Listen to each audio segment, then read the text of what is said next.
అప్పుల బాధల నుండి విముక్తి పొందాలని కోరుకునేవారు భక్తి శ్రద్ధలతో శ్రీ లక్ష్మీనారాయణ స్వామి వ్రతం లేదా శ్రీ మహాలక్ష్మి వ్రతం ఆచరిస్తారు.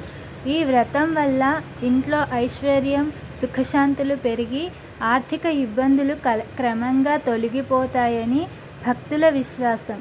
వ్రతం చేసే రోజు ఉదయాన్నే స్నానం చేసి ఇంటిని శుభ్రపరిచి పూజా మందిరాన్ని అలంకరించాలి. శ్రీ మహాలక్ష్మి, శ్రీ మహావిష్ణువు చిత్రపటాలు లేదా విగ్రహాలను ప్రతిష్ఠించి పసుపు, కుంకుమ, పూలు, దీపం, పండ్లు నైవేద్యంతో పూజ చేయాలి.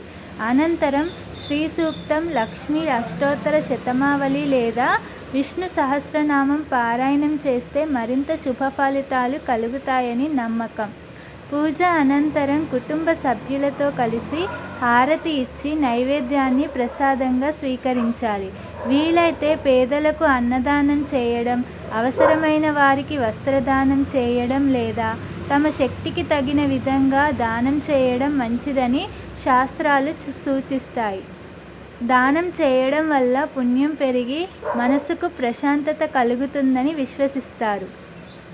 ఈ వ్రతాన్ని ఒక్కసారి చేయడం కంటే ప్రతి శుక్రవారం లేదా వరుసగా కొన్ని వారాలు భక్తితో ఆచరించడం మంచిదని చాలామంది భావిస్తారు.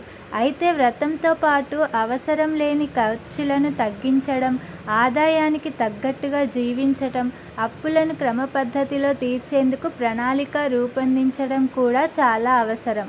దైవభక్తి, నిజాయితీ, కష్టపడి పనిచేసే తత్వం, ఆర్థిక క్రమశిక్షణ ఈ 4 కలిసి ఉంటే జీవితంలో ఉన్నత ఆర్థిక సమస్యలు క్రమంగా తగ్గి సంతోషం మరియు స్థిరత్వం పెరుగుతాయని పెద్దలు చెబుతారు.